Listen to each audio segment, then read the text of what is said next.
बहू और बेटी में फ़र्क।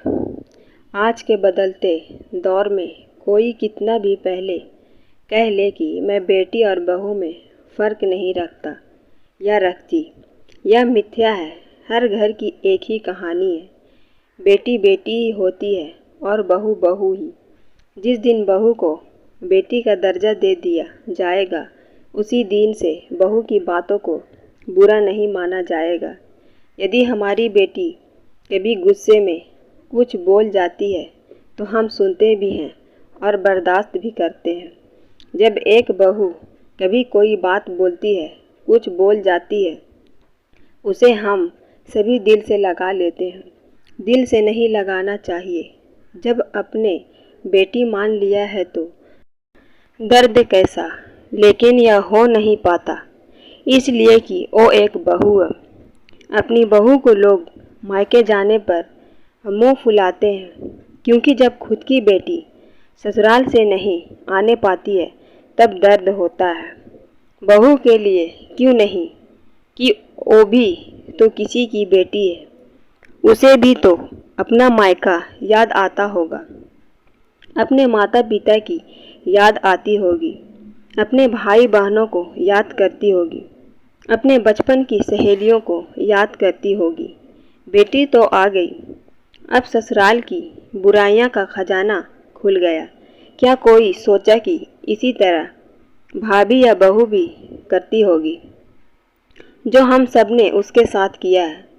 आज एक माँ के रूप में अपनी बेटी को सिखाती है कि फालतू का काम मत किया करो, आराम भी कर लिया करो। बेटा, तुम थकती नहीं हो।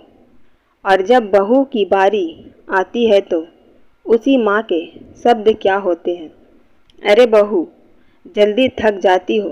हमारे ज़माने में इस काम को कोई काम ही नहीं समझते थे, और आजकल की बहू किसी काम की नहीं, बस बनाओ खाओ, इसी में परेशान रहती है। हमने तो अपने ज़माने में 4-4 बच्चे भी पाले हैं और घर के सारे काम भी किए हैं। आज भी हमारे समाज में बहू और बेटियों में बहुत अंतर किया जाता है। ऐसा क्यों है? लोग यह क्यों भूल जाते हैं कि उसकी बहू भी किसी की घर की बेटी है और उनकी बेटी भी एक न एक दिन किसी घर की बहू बनेगी। एक ही घर में बहू के लिए अलग कानून बनाए जाते हैं और बेटियों के लिए अलग। बेटी अगर माँ को जवाब दे दे तो बोलते हैं कि अभी ना समझ है, और वहीं अगर बहू कुछ कह दे तो बोलते हैं, क्या तुम्हारी माँ ने तुम्हें यही संस्कार दिए हैं कि तुम बड़ों को जवाब दो। बेटी सुबह लेट सोकर उठे तो कोई बात नहीं, और बहू अगर एक दिन लेट हो जाए तो सास का मुंह फूल जाता है। बेटी घंटे फ़ोन पर बातें करे तो कुछ नहीं, दिन और उसके, और अगर बहू करे तो 10 बातें सुनाई जाती है। घर में और कोई काम नहीं है क्या?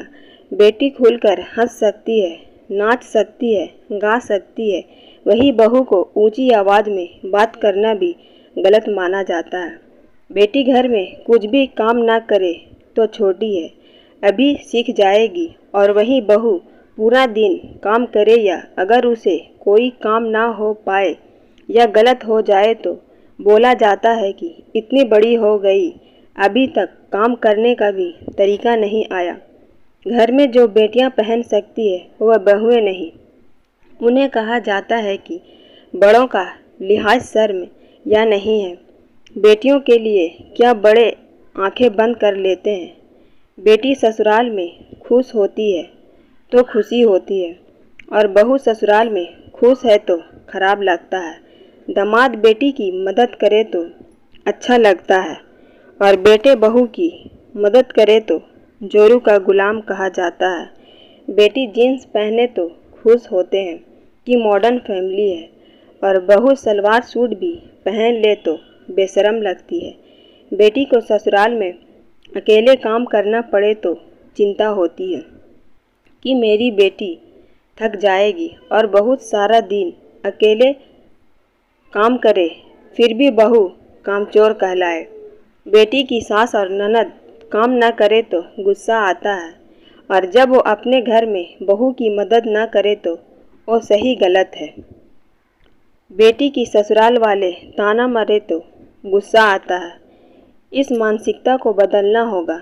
जब तक अपनी मानसिकता को हम सभी नहीं बदलेंगे, तब तक यह भेदभाव पूर्ण व्यवहार बना रहेगा। खुद बहू के मायके वाले को ताना मारना सही लगता है। बेटी को रानी बनाकर रखने वाली ससुराल चाहिए और खुद को बहू काम वाली चाहिए। आजकल घर में बहू पर तरह तरह के अत्याचार किए जाते हैं। उन्हें उनकी मर्जी से जीने का अधिकार तक नहीं दिया जाता है। यहाँ तक कि कई बार तो दहेज के लालच में आकर उन्हें जान से मार भी दिया जाता है। आखिर क्यों, कब तक यह चलेगा? बहू और बेटी में फ़र्क। बहू को बेटी समझना चाहिए, क्योंकि असली बेटी तो वही होती है जो बहू के रूप में हम सभी को प्राप्त होती है। जो हमारी बेटी थी, जो वो किसी और की बेटी बनकर उसकी फुलवारी को महकाती है। और उन बहुओं को भी यही सोचना चाहिए, जब हमने बेटी माना जा रहा है तो बेटी की तरह रहे और अपने सास ससुर को अपने खुद की माता पिता समझना चाहिए। कुछ बहुएं निश्चल भाव से अपने सास ससुर का ध्यान तो रखती है, लेकिन सास ससुर की मानसिकता को नहीं बदल पाती है।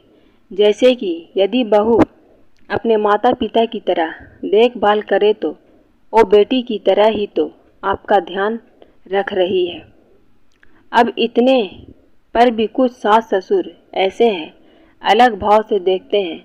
जरा सी कमी हो गई तो अपने बाकी बच्चों से बांटना शुरू कर देते हैं। आप 10 अच्छाई करो तो कोई नहीं कहने वाला है। यदि एक गलती से भूल हो जाए तो कहने वाले 100 खड़े मिलेंगे। एक ही के कम यदि आगे बढ़ेंगे तो बात नहीं बनेगी। इसलिए दोनों को कदम बढ़ाना चाहिए एक ही दिशा में, तभी अच्छा तालमेल बनेगा और घर में खुशियाँ का भंडार होगा। अपनी सोच को बदलने की मात्र से घर में अनंत खुशियाँ आती है। कभी कभी यह भी देखने को मिल ही जाता है कि 2 बेटे हैं तो एक बहू को ज़्यादा प्यार से रखा जाता है, एक की कदर की नहीं जाती। वो भी आपकी ही बहू है, आपके बेटी की पत्नी। तो दोनों बहू में फ़र्क नहीं करना चाहिए। अपने दिमाग से और व्यवहार से देखें और समझें कि इज्जत कहाँ पर ज़्यादा हो रही है, व्यवहार किसका अच्छा है। बस फिर क्या, फिर किसी को बताने या समझने की ज़रूरत ही नहीं पड़ेगी। यह कहानी मेरे चरित्र की है। यह भेदभाव देखकर मैं बहुत समझाया भी और दिखाई भी, उदाहरण स्वरूप। लेकिन आदत ना बहुत बुरी चीज़ है। आज की यह मेरी लघु कथा कैसी लगी, यह समझ में बहुत ही देखने को मिलता है। बहू और बेटी में फ़र्क किया जाता है।